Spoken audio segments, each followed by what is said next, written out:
nowadays we got social media. Everybody trying to be like other people. Just be yourself. Like, come on, just be yourself. It's like we just trying to be everybody else instead of being ourselves, embracing our differences, trying to be like other people. So yeah, that's the challenge. Very good. And a little bit more on that. For you personally, when you say social, how do you deal with it? What do you do to deal with it? What I do, I set myself a screen time limit, cut it off maybe 2 hours, and then stop, take a nap, do something else, go outside, and yeah, that's how I deal with the social life. Very good. All right. In your day-to-day, kind of what do you see where you're at today, your biggest challenge? I would say probably, just elaborate on what you were saying about how like we have social media now and, people trying to be like one another. I would say, people having the will to just like try to make effort to like talk to people, in person rather than over the phone. Like over the phone, it's okay to a certain degree, but if you really want to like sustain full connections and long-lasting connections with people, nothing beats in-person communication because, you can read energies, eye contact, you can see what people are feeling in the moment, you can express yourself, I feel like, more openly and honestly with the person, whether that's a friend or significant other, family member, co-worker, it doesn't matter who. So I think, one-on-one. So building those interpersonal connections. Yeah, that's super important. In person so. tends to be a challenge, but the more you able to do it. And I think that's a challenge because, some people, like I know there's plenty of people in here that probably have people that they're friends with or related to that aren't always nearby.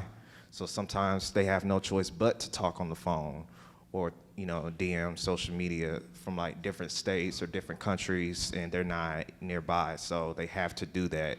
But if you are near someone and you can, try to reach out, try to say, hey, let's meet up one day. You want to go to lunch or something? You want to, come over to the house, watch TV or something, play a game or, whatever. Just little things, they matter. They really do matter. For me, the two things that stick out would be comparison and courage. The reason I say comparison is because we live like on social media in a lot of these times, and you're comparing, all your failures, all your shortcomings to like a quick picture that somebody posted online. Take like a second to post it, but you're like, oh man, I'm not on this island, or oh man, I'm not at this party, or oh man, I don't have a new apartment, or oh man, I'm not moving fast enough, or oh man, I ain't dropped. And it's always like comparing yourself, and you always feel like you gotta move faster than what you're really doing. You're like, oh man, I'm not really where I need to be, and I'm further behind than all the rest of my peers, and oh man, this person did it at 24, I'm like 28, and I'm still not accomplished what they have, not knowing like what their path is, what they're doing, what their purpose is, what's going on behind the scenes.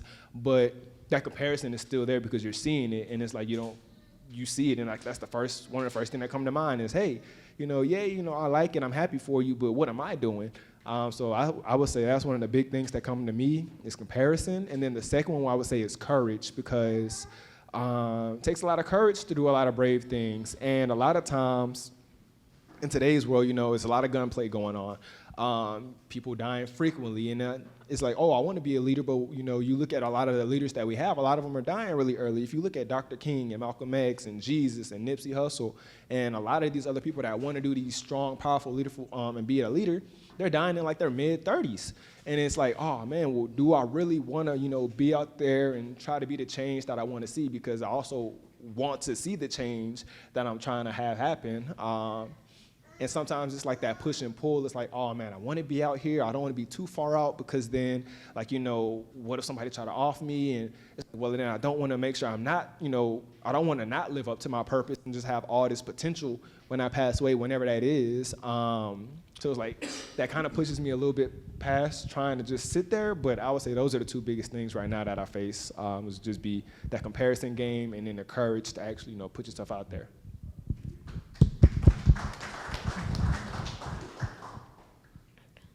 My biggest challenge every day is being more socially active.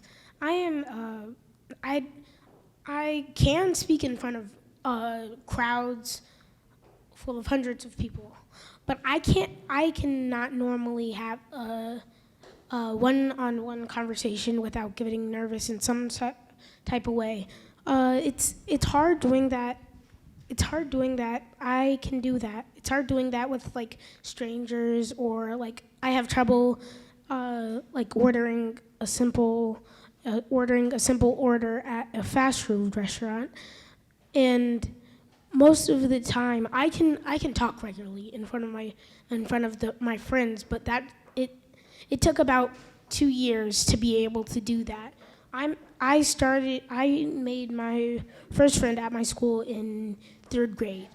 I'm in 5th grade now, and now I can normally have a normal conversation with that friend.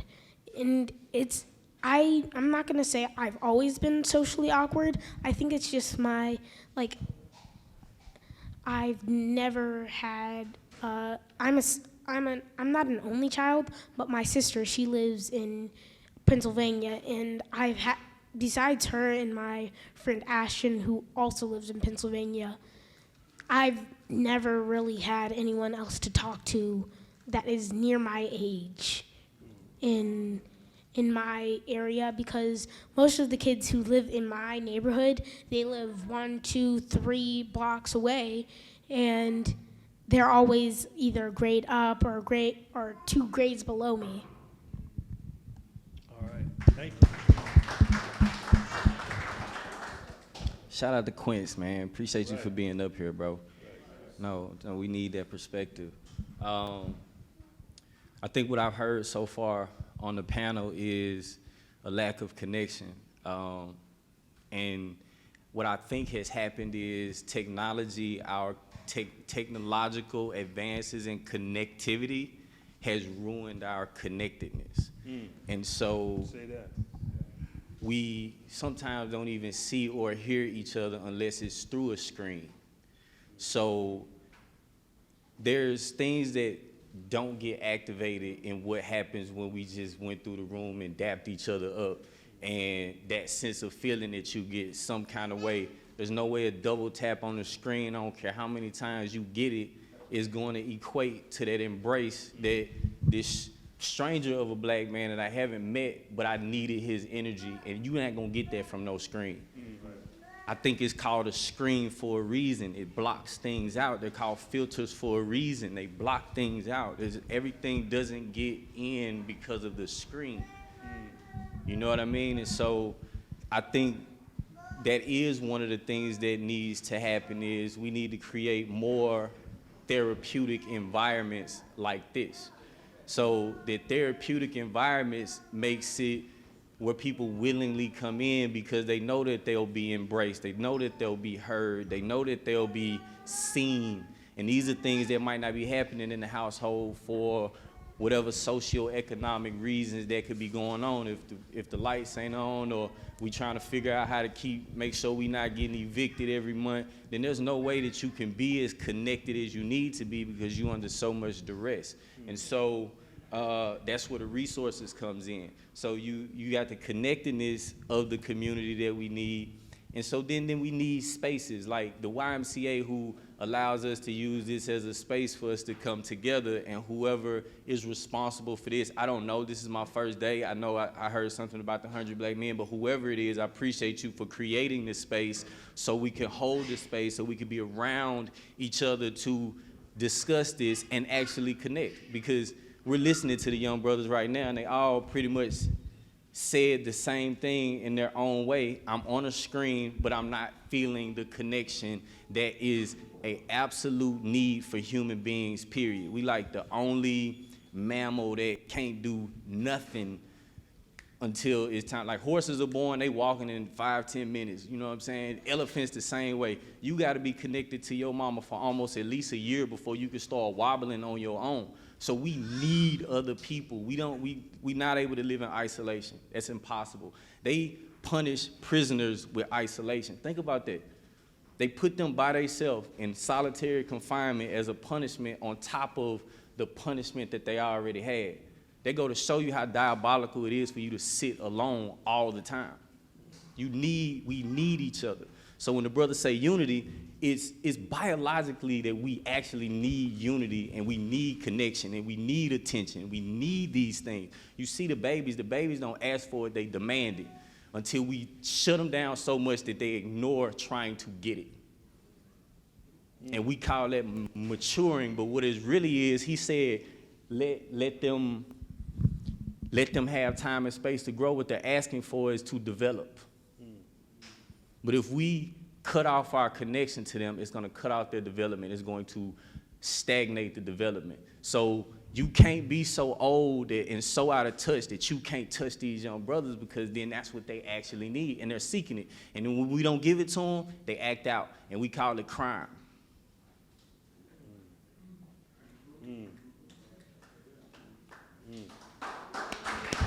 It seems like a lot of, masculinity going out of the community of the men.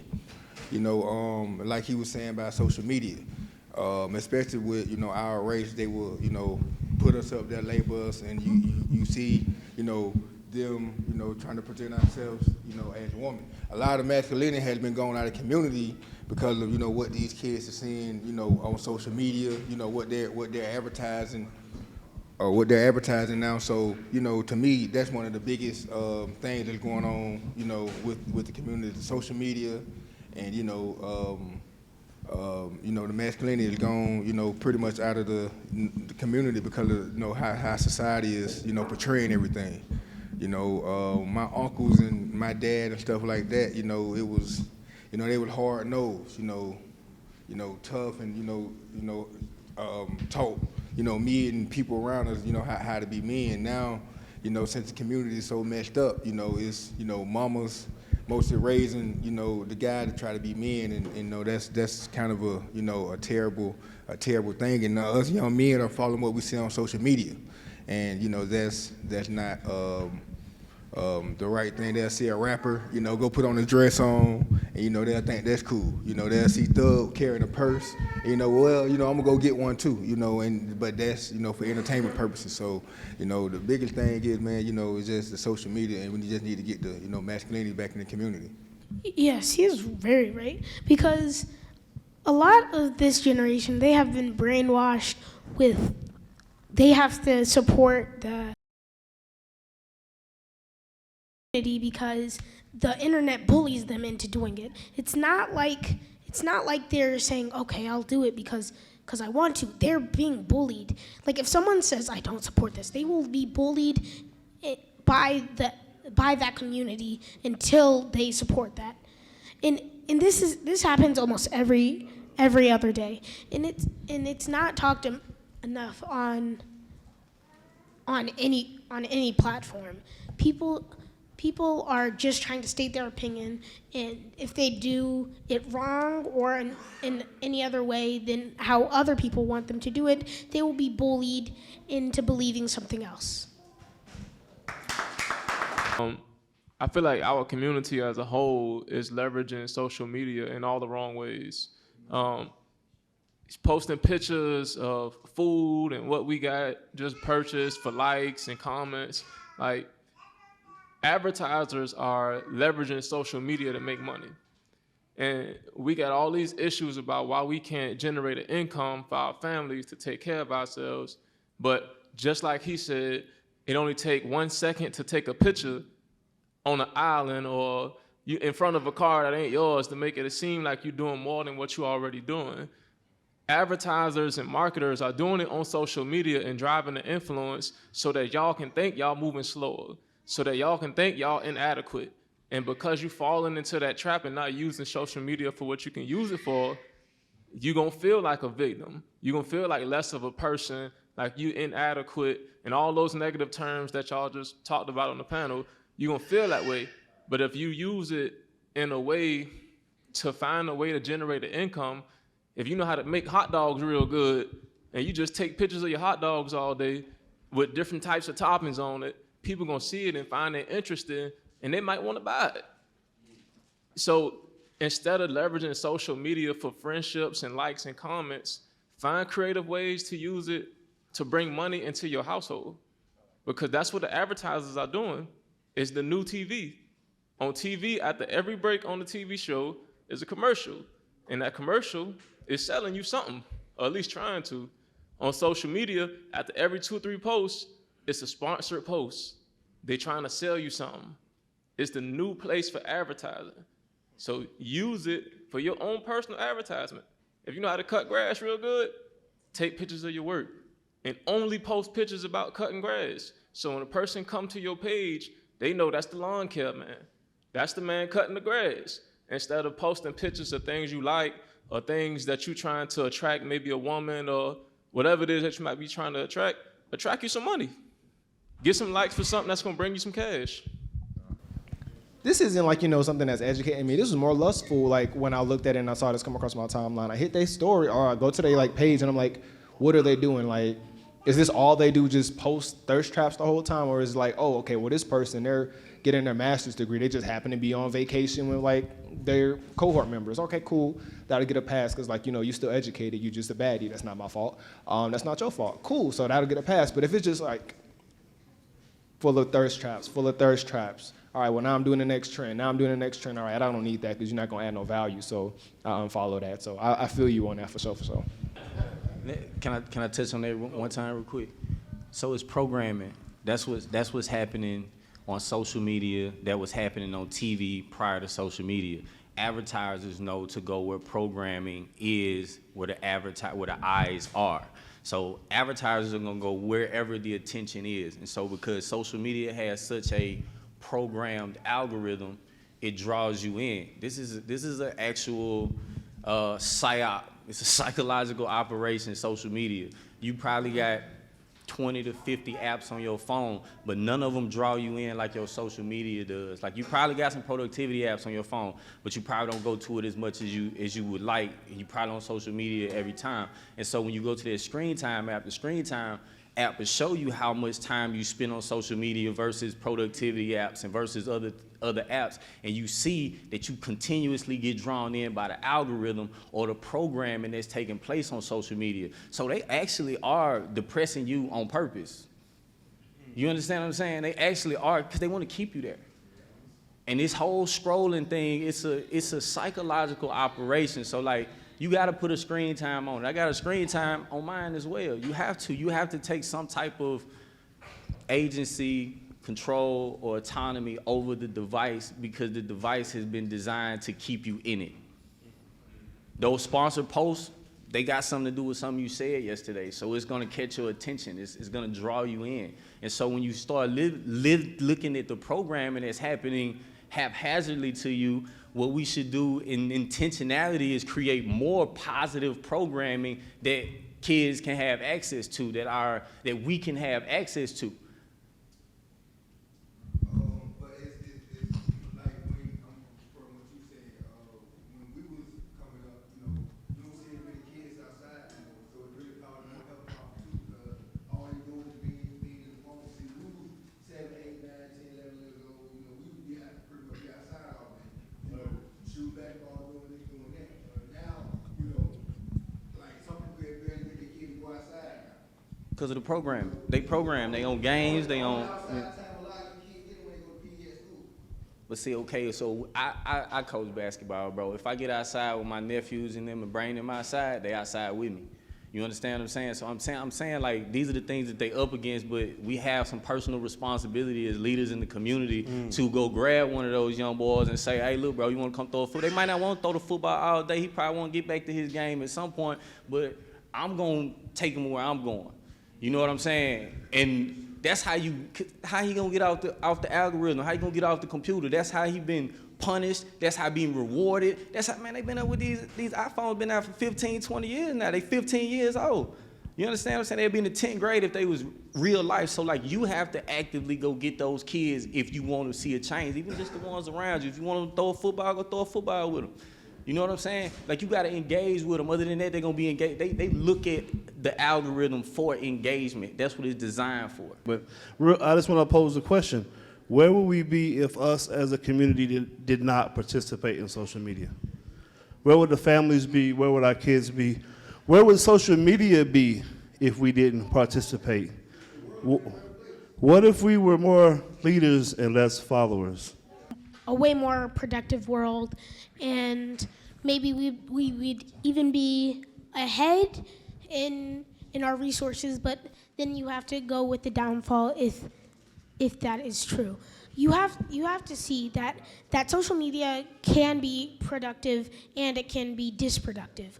Like for advertisement, it doesn't always have to be OnlyFans and thirst traps. It can be some things like different things. Like let's say you're interested in cars and your whole entire feed is cars. You can like my cousin, he owns a car repair shop. It's called Watts. I forget the whole name, but he has an ad on it, and then there's the productivity where like I'm 11 years old. YouTube doesn't base their ads, and a lot of these companies don't base their ads off of your algorithm. They base their ads off of whoever pays them the most. Because every 2 or 3 things you see on social media, there has to be an ad that the company that has an advertisement is paying that social media app the most. See, this whiskey company, they are paying YouTube about $90 million, and they can show up on anyone's feed after like two shorts because they're paying YouTube so much money. For those who don't know me, I'm an educator, and the main thing is missing is adult participation. Like we don't see enough guidance. I think kids these days don't really see an example of what things are supposed to be. For example, like who was telling the children, okay, limit your time on social media? Like no one's doing that. Like I feel like in the schools we're probably doing that the most. And I've noticed a difference when you tell the students get off their phones, you see a different thing, or you see a different mindset. But let's imagine when they get home, who's telling them, okay, get off social media? More than likely, probably no one's telling them that. So therefore, if the guidance not there to guide them, we're going to continue to have these same issues over and over again. So that's my take, is just we need to guide our next generation if we want to see the change. I think that is true, like what you were saying, that, sometimes, we are kind of like a reflection of our parents. So like if parents discipline their children a certain way, then the children, they're gonna grow up and do the same. But also too, I feel like, I won't say all children, but I see a lot of children nowadays that have no respect for like authority, and it's like insane. Like I see kids talking to parents crazy, telling them what they not gonna do, being disobedient and all of that, and it's just like, I don't know. Like I think it's just really like an issue with the parenting, and like what you were saying, how you as an educator, you have to sometimes step in and tell kids to get off of their phones. It kind of made me think about a conversation that I had with my mother the other day. We were talking about how, like when she was coming up, they had a village growing up. You had neighbors that looked after kids. You had other family members, people at your church, jobs, etc. And it used to be a time where everybody would look out for each other. Now, it's like if you say something, then it's like, okay, you need to mind your business. That's my child. That's not yours. You need to like, you know what I'm saying? Like you need to like stay in your lane. And I just think that it's just a lack of respect, And I think a lot of that, honestly, just keep it real, I think a lot of it has to do with what they're seeing on social media. They're seeing from other peers, things that they're listening to, like music-wise, things that they're reading to, the people they're hanging with. When you consume yourself with like toxic things, toxic people, energies, etc., you become that. That's just common sense. Like you become that.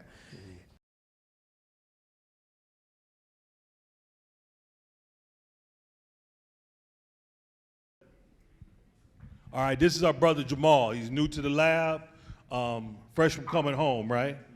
And he's in need. So I'm gonna let him tell you what he needs, and then if there's anybody in the room that can help, because you know that's what we do here. We're collective, and we try to help brothers when they need. So, Jamal, go ahead. Yeah, I mean, I have a place to lay my head. I'm just struggling with like food and clothing right now, and that would be a big help if someone has some steel-toe boots. If someone has some steel-toe boots, that would greatly help me too, because I can go to a construction company or something. But you know, I'm just really in need of food and like a little hygiene products, because I only have like 3 things to wear. I wear 9. Oh yeah, I got cash. Young folks, those down in front, can you look behind you? All these brothers are here for you. Brothers on the panel, you young folks, we are here for you because we know that there is no future without you. And when we say no future, we're not just talking about our community, we're talking about this world as it is. We as black men are the key. We are the key to the future, if there is going to be one on this earth. So you all have to believe that, you all have to know that, and know that you are the links to the future. Repeat after me. I'm a link in the chain. I'm a link in this chain. And it won't break here. And it won't break here. I'm a link in this chain. I'm a link in this chain. And it won't break here. And it won't break here. We are links in this chain. We are links in this chain. And we won't break here. And we won't break here. Ashe.